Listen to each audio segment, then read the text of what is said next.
Red lights might feel like a break, but they're one of the most dangerous moments of your ride. Before your next stop, here are 10 things motorcycle riders should never do at red lights. Number 10, revving your engine continuously.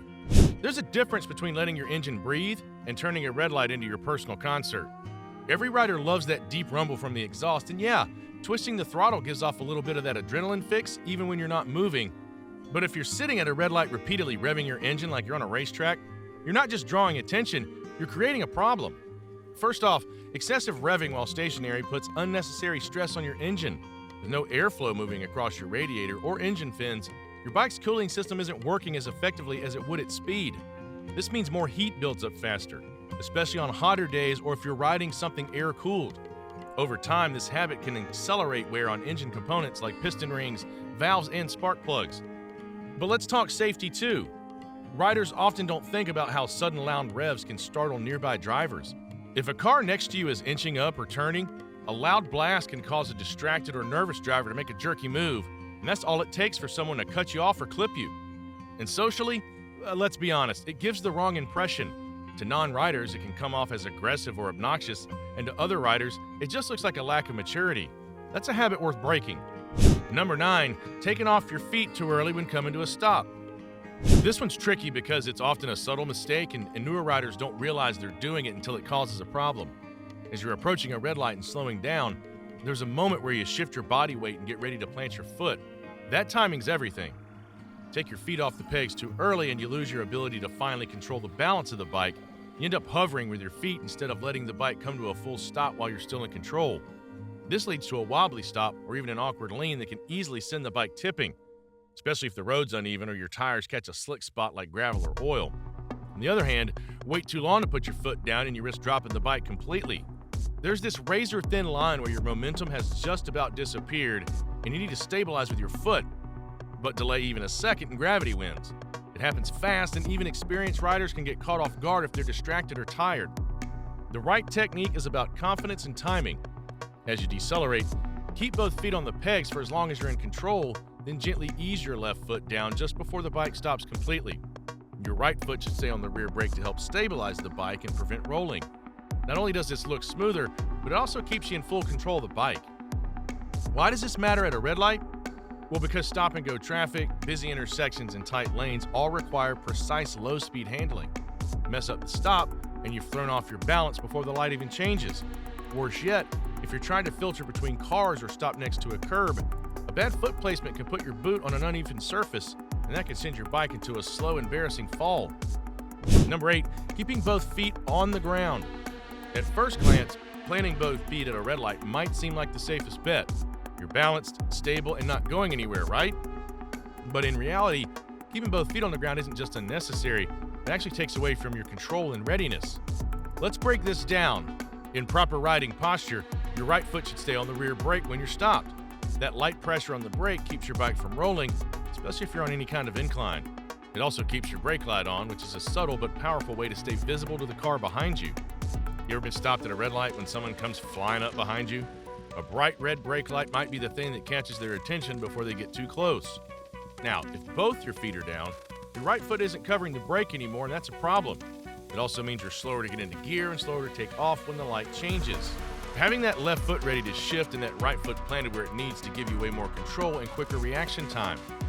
Another overlooked issue is posture. When riders plant both feet and slump into a relaxed position, they're less engaged. Their heads drop, their arms go slack, and their awareness starts to drift. In heavy traffic or crowded intersections, that moment of disengagement can cost them. They leave themselves too vulnerable if anything happens. Number 7, putting your bike in neutral. The temptation of neutral. You're sitting at a long red light, and your hand's cramping from the clutch, and it just feels easier to click into neutral and relax. But comfort comes at a cost, because the second you put your bike in neutral, you've taken away your ability to react. Let's start with safety. Imagine you're stopped in an intersection and a driver behind you is looking down at their phone. You glance in your mirror and see them coming in way too fast. If you're in gear, you can roll on the throttle and swerve out of the way. If you're in neutral, all you can do is brace for impact. Those few seconds it takes to pull in the clutch, shift down, and try to get moving might be the exact seconds you don't have. It's not just about emergency situations either. Keeping your bike in gear at red light trains your reflexes to always be ready. You're already holding the clutch in. Why give that up just to rest your hand?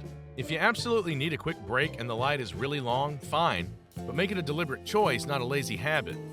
Neutral also introduces the risk of stalling when the light turns green.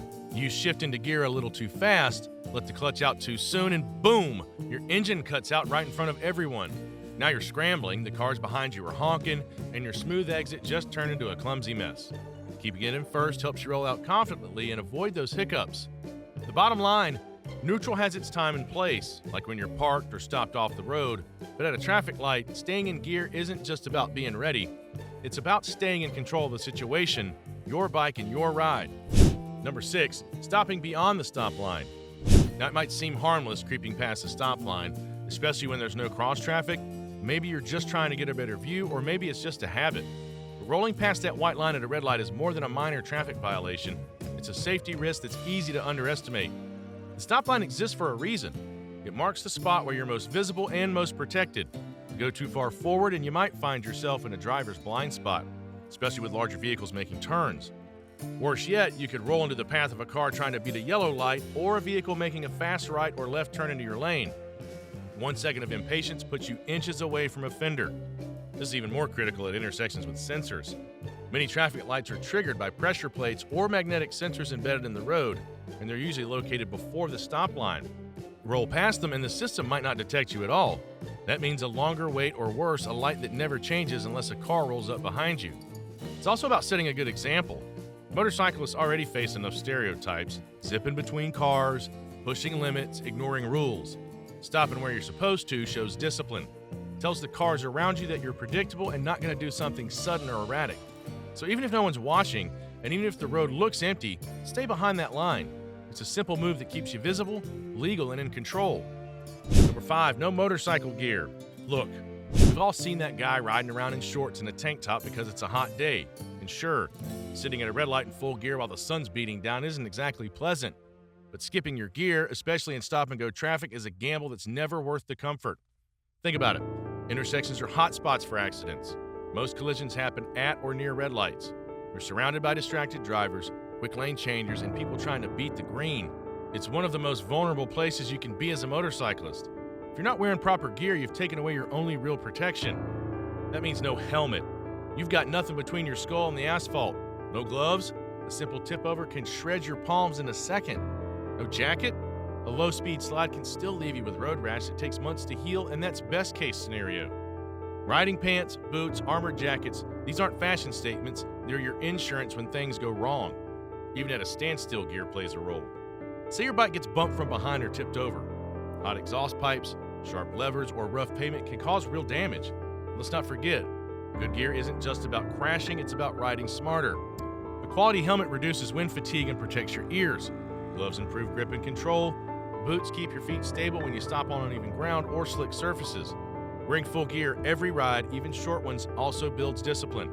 Remind you that riding is serious business and that you're prepared, not just lucky. Number 4, forgetting to keep your hands on the handlebars.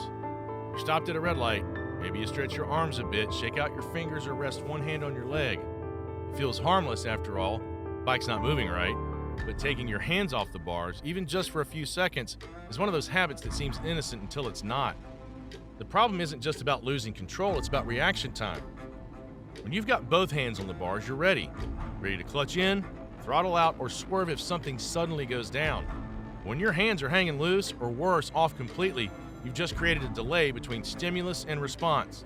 And when you're on a motorcycle, that delay can be the difference between dodging danger and getting hit. There's only the matter of posture. Keeping both hands on the bars encourages an alert, upright position. You're engaged. Your eyes are scanning. You're in the moment. Once you start lounging at red lights, leaning back, arms dangling, it's easy to let your mind wander, and that's when mistakes creep in. A sudden lane shift from a nearby driver or a biker squeezing through traffic might catch you off guard. Finally, let's be honest.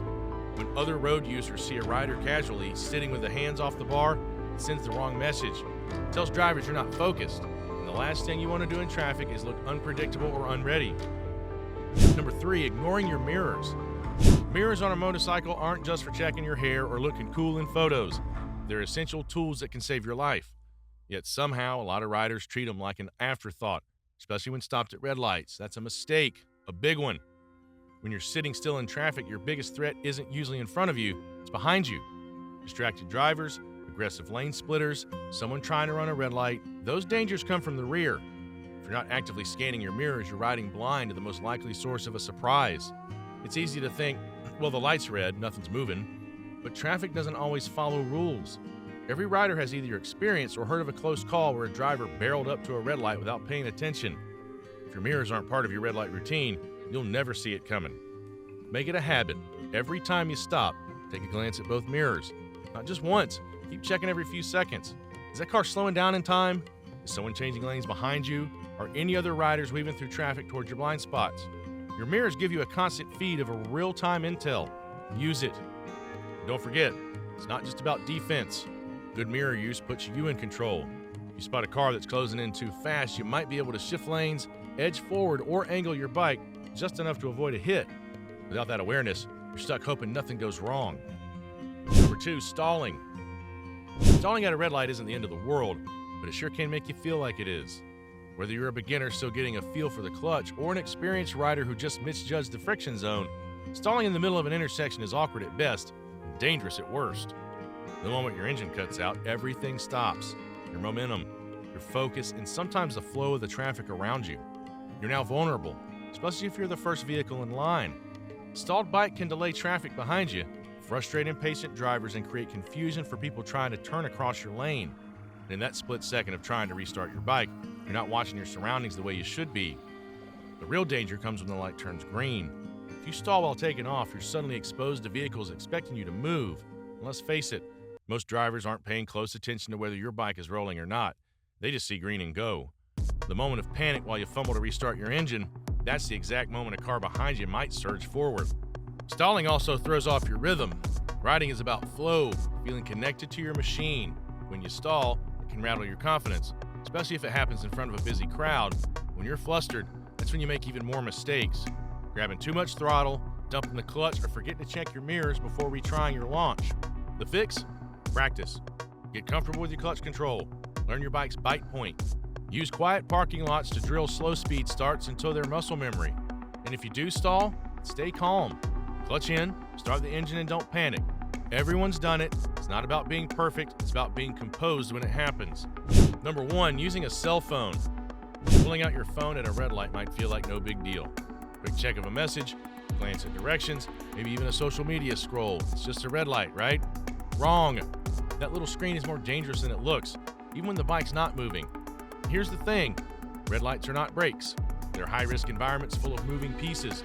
Cars turning across your lane, emergency vehicles weaving through, pedestrians crossing last minute, and drivers behind you might not see you at all. If your eyes are buried in your phone even for a few seconds, you're missing everything that happens around you. And it's not just about what you might miss, it's also about how fast you can respond. The light turns green, the car behind you honks, and now you're scrambling to put the phone away, grab the clutch, and shift into gear. That delay can lead to stalls, rushed launches, or worse, forgetting to do a safety check before you go, all because your attention was 2 feet below your helmet. There's also the legal side. In many places, using a cell phone at a red light is considered distracted driving. Yes, even if you're stopped. And tickets for that aren't cheap, not to mention how it looks to everyone else on the road. Drivers already think a lot of bikers ride recklessly. Don't feed the narrative by texting at an intersection. If you really need to check something, pull over. Use a mount and voice commands if it's for navigation, or just wait until your destination. There's no message, post, or playlist that's worth splitting your attention into one place where you really need to stay sharp. Red lights are moments to scan your mirrors, plan your exit, and stay present. Keep your head up, your eyes moving, and your phone in your pocket. Which of these mistakes are you guilty of? And which one do you hate the most? Let us know in the comments. If you enjoyed the video, make sure to like and subscribe to the channel for more interesting videos on motorcycles.